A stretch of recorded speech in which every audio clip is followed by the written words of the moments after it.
نحمده ونصلي على رسوله الكريم اما بعد فاعوذ بالله من الشيطان الرجيم بسم الله الرحمن الرحيم عن عمر بن الخطاب رضي الله تعالى عنه قال بينما نحن عند رسول الله صلى الله عليه وسلم ذات يوم إذا طلع علينا رجل شديد بياض الثياب شديد سواد الشعر لا يرى عليه أثر السفر ولا يعرفه منا أحد حتى جلس إلى النبي صلى الله عليه وسلم فأسند ركبتيه إلى ركبتيه ووضع كفيه على فخذيه وقال يا محمد أخبرني عن الإسلام.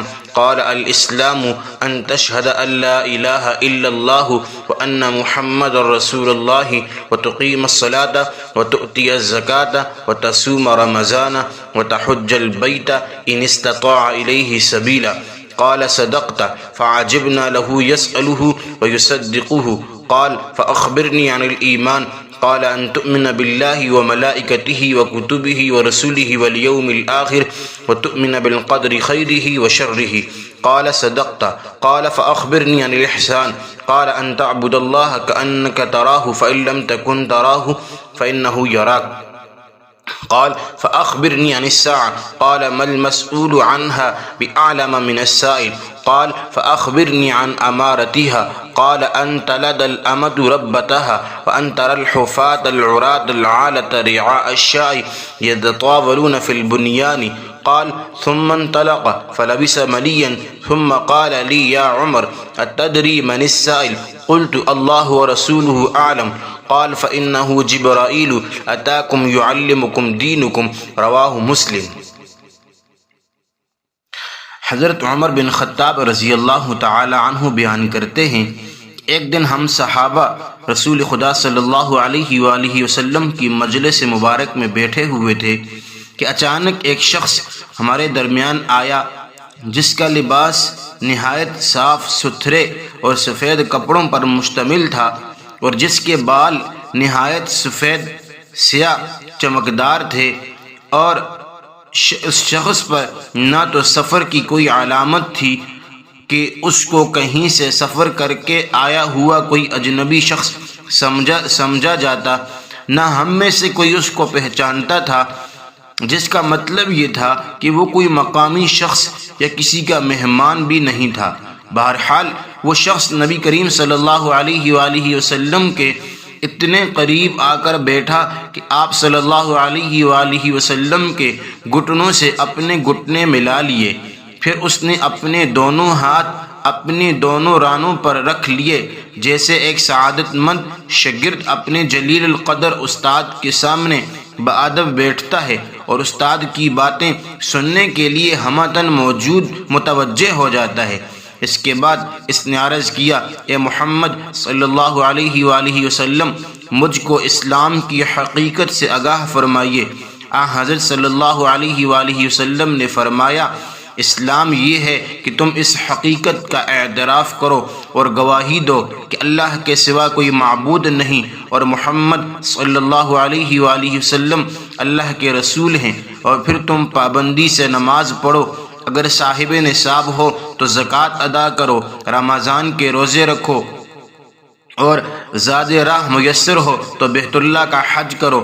اس شخص نے یہ سن کر کہا کہ آپ صلی اللہ علیہ وآلہ وسلم نے سچ فرمایا۔ حضرت عمر رضی اللہ تعالی عنہ کہتے ہیں کہ اس تضاد پر ہمیں تعجب ہوا کہ یہ شخص ایک لاعلم آدمی کی طرح پہلے تو آپ صلی اللہ علیہ وآلہ وسلم سے دریافت کرتا ہے، پھر آپ صلی اللہ علیہ وآلہ وسلم کے جواب کی تصدیق بھی کرتا ہے جیسے اس کو ان باتوں کا پہلے سے علم ہو۔ پھر وہ شخص بولا، اے محمد صلی اللہ علیہ وآلہ وسلم، اب ایمان کی حقیقت بیان فرمائیے۔ آپ صلی اللہ علیہ وآلہ وسلم نے فرمایا، ایمان یہ ہے کہ تم اللہ کو اور اس کے فرشتوں کو اور اس کی کتابوں کو، اس کے رسولوں کو اور قیامت کے دن کو دل سے مانو، اور اس بات میں یقین رکھو کہ برا بھلا جو کچھ پیش آتا ہے وہ تقدیر کے مطابق ہے۔ اس شخص نے یہ سن کر کہا کہ آپ صلی اللہ علیہ وآلہ وسلم نے سچ فرمایا۔ پھر بولا اچھا اب مجھے یہ بتائیے کہ احسان کیا ہے؟ حضرت صلی اللہ علیہ وآلہ وسلم نے فرمایا کہ تم اللہ کی عبادت اس طرح کرو گویا تم اس کو دیکھ رہے ہو، اور اگر ایسا ممکن نہ ہو یعنی اتنا حضور قلب میسر نہ ہو تو پھر یہ دھیان میں رکھو کہ وہ تمہیں دیکھ رہا ہے۔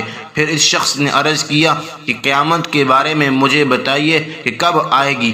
آپ صلی اللہ علیہ وآلہ وسلم نے فرمایا اس بارے میں جواب دینے والا سوال کرنے والے سے زیادہ نہیں جانتا، یعنی قیامت کے متعلق کب آئے گی میرا علم تم سے زیادہ نہیں، جتنا تم جانتے ہو اتنا ہی مجھ کو علم ہے۔ اس کے بعد اس شخص نے کہا اچھا اس قیامت کی کچھ نشانیاں ہی مجھے بتا دیجئے۔ آپ صلی اللہ علیہ وآلہ وسلم نے فرمایا کہ لونڈی اپنے آقا یا مالک کو جنے گی، اور برہنہ جسم مفلس و فقیر اور بکریاں چرانے والوں کو تم عالی شان مکانات و عمارت میں فخر و غرور کی زندگی بسر کرتے دیکھو گے۔ حضرت عمر رضی اللہ تعالی عنہ کہتے ہیں اس کے بعد وہ شخص چلا گیا اور میں نے اس کے بارے میں آپ صلی اللہ علیہ وآلہ وسلم سے فوراً دریافت نہیں کیا بلکہ کچھ دیر توقف کیا۔ پھر آپ صلی اللہ علیہ وآلہ وسلم نے خود ہی مجھ سے پوچھا عمر جانتے ہو سوالات کرنے والا شخص کون تھا؟ میں نے عرض کیا اللہ اور اس کے رسول بہتر جانتے ہیں۔ آپ نے فرمایا یہ جبرائیل علیہ السلام تھے جو اس طریقے سے تم لوگوں کو تمہارا دین سکھلانے آئے تھے۔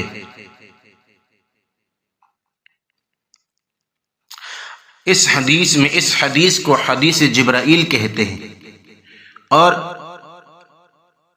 جبرائیل علیہ السلام نے بڑی خوبی کے ساتھ اسلام اور ایمان کی حقیقت اور دین کی بنیادی باتوں کا تعارفی خاکہ نبی علیہ السلام کی زبان مبارک سے دنیا والوں کے سامنے پیش کرایا۔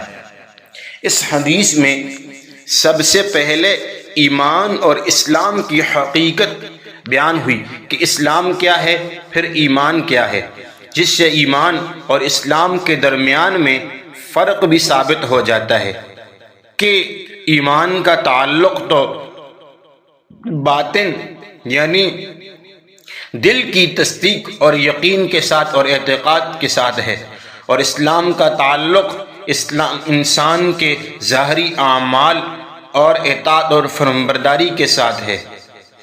اللہ کو ماننے کا مطلب اس بات میں یقین اور اعتقاد رکھنا ہے کہ اللہ کی ذات اور اس کی صفات برحق ہیں، عبادت کی پرستش کی سزا صرف اسی کی ذات ہے اور اس کے سوا کوئی معبود نہیں، کوئی اللہ تعالیٰ کا شریک نہیں۔ اور فرشتوں کو ماننا یعنی پہلا اللہ کی ذات کو ماننا، پھر اللہ کے فرشتوں کو ماننا۔ تو فرشتوں کو ماننے کا مطلب اس بات میں یقین اور اعتقاد رکھنا ہے کہ اللہ تعالیٰ کی ایک مخلوق فرشتوں کے نام سے موجود ہے۔ یہ فرشتے لطیف اور نورانی جسم والے ہیں، ان کا کام ہر وقت اللہ تعالیٰ کی عبادت اور اللہ کے احکام کو پورا کرنا ہے۔ نمبر 3، اللہ تعالیٰ کی کتابوں کو ماننا۔ آمنت باللہ و ملائکتہ، سب سے پہلے میں اللہ پر ایمان لایا، و ملائکتہ اس کے فرشتوں پر ایمان لایا، و کتبہ اور اس کی کتابوں پر۔ اب کتابوں کو ماننے کا مطلب یقین اور اعتقاد رکھنا ہے کہ اللہ تعالیٰ نے مختلف ادوار میں یعنی مختلف دور میں اور وقتاً فوقتاً اپنے پیغمبروں پر جو کتابیں نازل فرمائیں اور جن کی تعداد 104 ہے، وہ سب اللہ تعالیٰ کا کلام اور احکام و فرامین الہی کا مجموعہ ہیں۔ ان میں 4 کتابیں تورات، زبور، انجیل اور قرآن مجید سب سے افضل ہیں، اور پھر ان 4 میں سے سب سے اعلیٰ و افضل قرآن مجید ہے۔ آگے وَمَلَائِكَتِهِ وَكُتُبِهِ وَرُسُلِهِ کہ اس کے رسولوں کو ماننا، یعنی اس بات کا یقین اور اعتقاد رکھنا ہے کہ سب سے پہلے نبی حضرت آدم علیہ السلام سے لے کر نبی علیہ السلام تک تمام نبی اور رسول اللہ تعالیٰ کے سب سے سچے اور سب سے پیارے اور سب سے افضل بندے ہیں، جن کو اللہ تعالیٰ نے اپنے احکام ہدایت دے کر مختلف زمانوں میں، مختلف علاقوں اور مختلف قوموں میں مبعوث کیا۔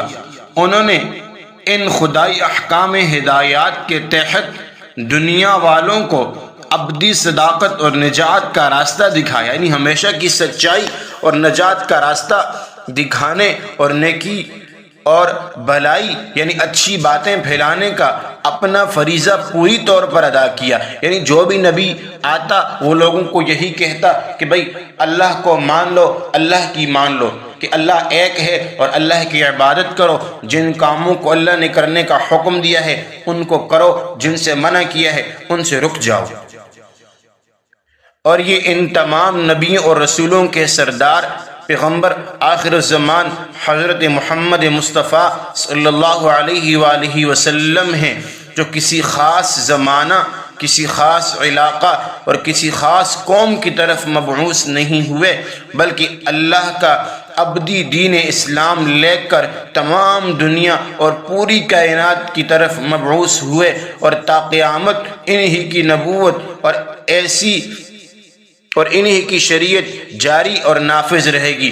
آخر میں اللہ تعالیٰ نے ہمارے نبی صلی اللہ علیہ وآلہ وسلم کو بھیجا، جو تمام جہانوں کے لیے جو ہے نبی بن کر آئے، یعنی پہلے والوں کے لیے بھی نبی، اور آخر قیامت تک جتنے انسان آئیں گے ان تک بھی جو ہے آپ علیہ السلام کی نبوت قیامت تک رہے گی، اور آپ کا لایا ہوا دین جو ہے وہ قیامت تک برقرار رہے گا۔